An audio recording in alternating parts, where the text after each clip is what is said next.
Kaisar menjelaskan bahwa Permaisuri Wan ingin menyerang Ibu Suri dan harus segera dieksekusi. Dia pun meminta izin untuk menghukumnya secara pribadi. Permaisuri Wan marah dan memilih mengakhiri hidupnya, namun Bing Jian menghentikan tindakannya. Karena dianggap berjasa, Bing Jian pun diangkat menjadi bawahan Ibu Suri. Sayangnya, sebelum dieksekusi mati, Permaisuri Wan memilih mengakhiri hidupnya di dalam penjara. Berita kematiannya pun tersebar di seluruh istana. Sedangkan Linzi merasa kecewa dengan Kaisar atas tindakannya. Dia bertanya apa tujuan Kaisar menggulingkan Ibu Suri. Kaisar menjelaskan bahwa dia ingin memiliki kekuasaan penuh untuk menciptakan perdamaian antar kelima suku. Lalu dia bertanya kembali berapa banyak orang yang harus terbunuh demi mendapatkan kekuasaan tersebut. Kaisar meminta Linzi agar percaya kepadanya, akan tetapi perkataan Permaisuri Wan membuat Linzi ragu pada Kaisar.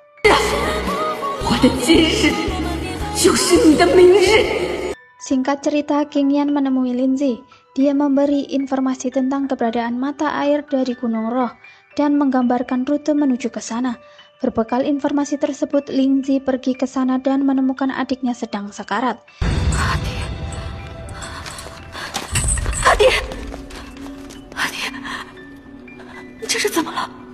Sang adik mengingatkannya agar tidak percaya kepada manusia, termasuk Kaisar yang telah membantai klan mereka. Tiba-tiba dia teringat kejadian perang tersebut dan melihat Kaisar membantai klannya sesuai perkataan adiknya.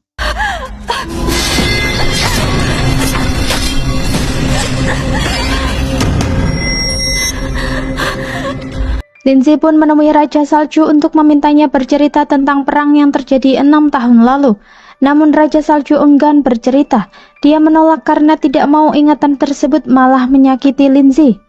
Sayangnya masa lalu tersebut telah diingat sendiri oleh Linzi yang kini menaruh dendam kepada Kaisar.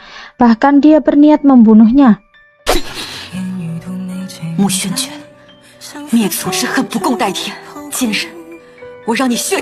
Kaisar berusaha menenangkannya dan menjelaskan bahwa dia tidak membantai klannya.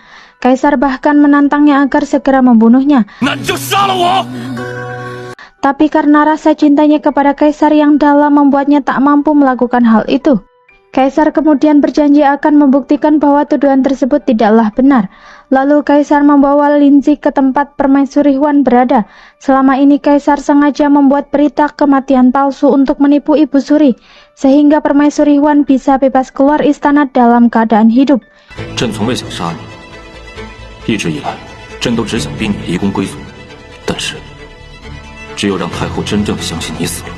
Di depan Linzi, Kaisar membebaskan Permaisuri Wan dan membentuk aliansi untuk menghancurkan kekuasaan Ibu Suri. Linzi menemui Raja Salju. Dia bercerita bahwa Kaisar telah membentuk aliansi dengan Permaisuri Wan untuk melawan Ibu Suri. Namun dia mengaku ragu untuk percaya kembali kepadanya.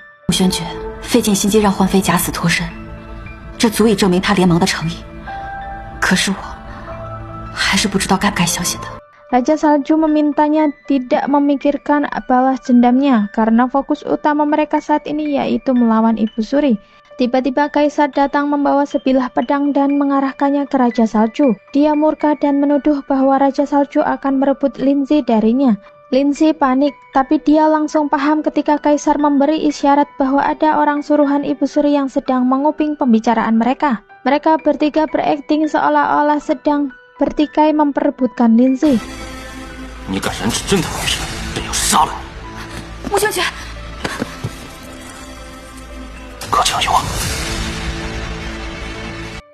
Informasi ini pun sampai ke telinga Ibu Suri yang senang mendengarnya. Kemudian dia datang menghentikan kemarahan Kaisar. Setelah kepergian Kaisar dan Linzi, Ibu Suri berjanji kepada Raja Salju bahwa dia akan memberikan Linzi setelah Raja Salju menjadi bawahannya yang setia.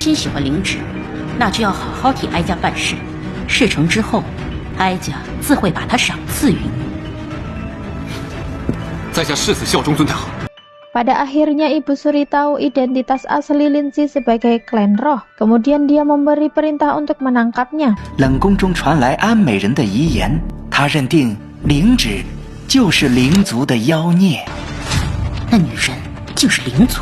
Kaisar datang meminta ampun untuk nyawa Linzi.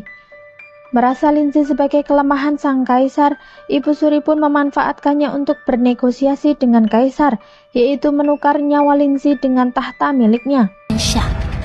君王身染重疾，逊位于尊太后，从此与灵妃隐居。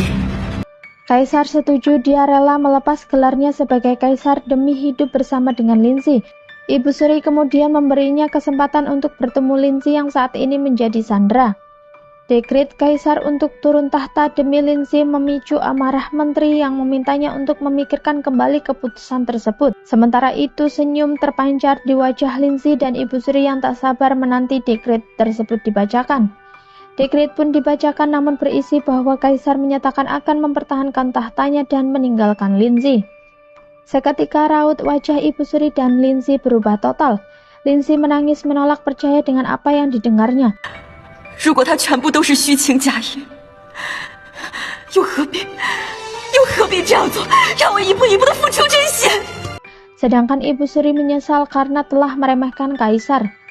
Karena Linzi sudah tidak berguna lagi, maka Ibu Suri memerintahkan untuk mengeksekusinya. Linzi segera meminta ampun dan berjanji akan membunuh kaisar yang telah mengkhianati dirinya. Ibu Suri pun memberi kesempatan untuk membunuh kaisar pada saat ritual doa meminta hujan.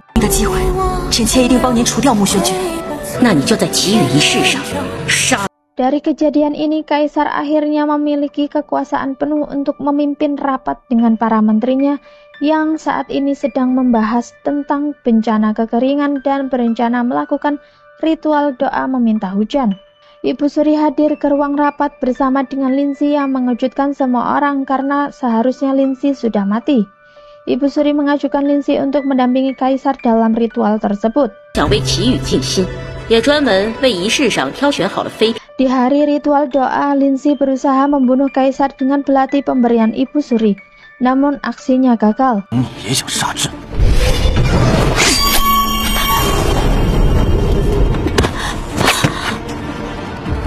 Akan tetapi kaisar berhasil terbunuh oleh panah es. Raja Salju yang diam-diam telah mengincar kaisar di persembunyiannya. Ibu Suri memberi penghargaan atas keberhasilan Linzi dalam membunuh kaisar. Namun Linzi justru meminta hadiah karena telah menyelamatkan kaisar. Ibu Suri bingung dan terkejut melihat kaisar masih hidup.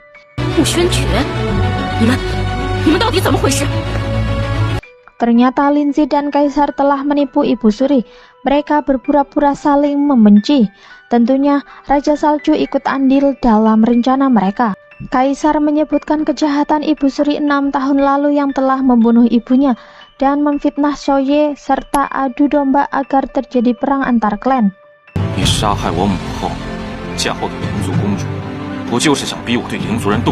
Sayangnya Ibu Suri memilih bunuh diri saat akan diadili.